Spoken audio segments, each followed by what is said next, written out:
Hello guys, good afternoon. Huli na din si Malcon guys. Busy. Ako guys na stopper na 7 kilos. Yeah.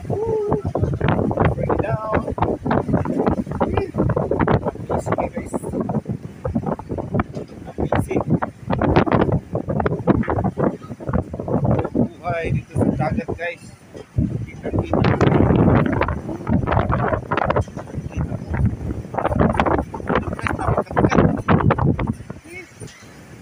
Yahoo! Dito namin dalhin guys para amin ang ihawin ngayon. Kasi yung ulam namin ngayon guys. Kasama ko guys. Pagkabasaan na makinig pa. Oh.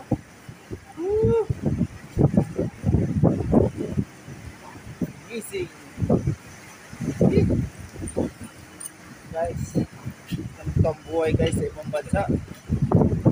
Kuha kami ng isda, kailangan mag-sacrifice, hindi matutulog para may kakainin ng fresh na isda.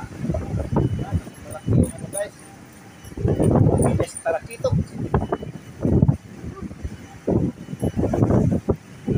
Presko guys.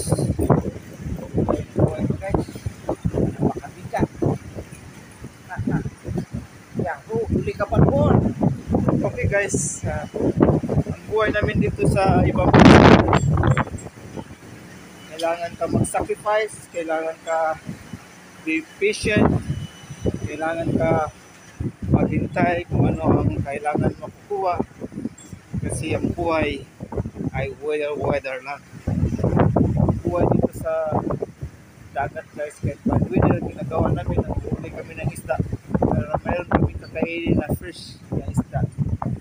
Okay guys, ang kaalaman hindi lang sa pagtatrabaho, kailangan kuha natin ng technique kung paano mahuhuli yung isda na sa ilalim ng dagat.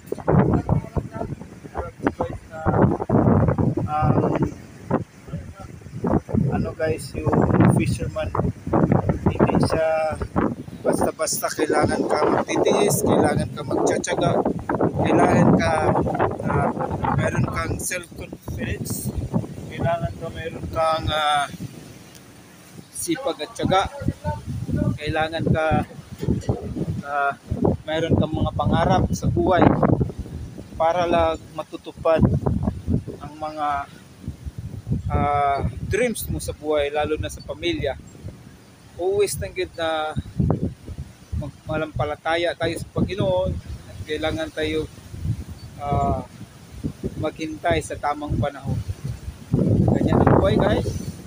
Please comment below, share my reels, my YouTube channel para ipadama ng ating mga kababayan, lalo na mga anak na sa Pilipinas ngayon, na kailangan kayo mag-aaral ng mabuti para sa kinabukasan, kasi ang mga bata ang pag-asa ng bayan. Okay, this is Freeman Brad. God bless us and more power. Bye-bye!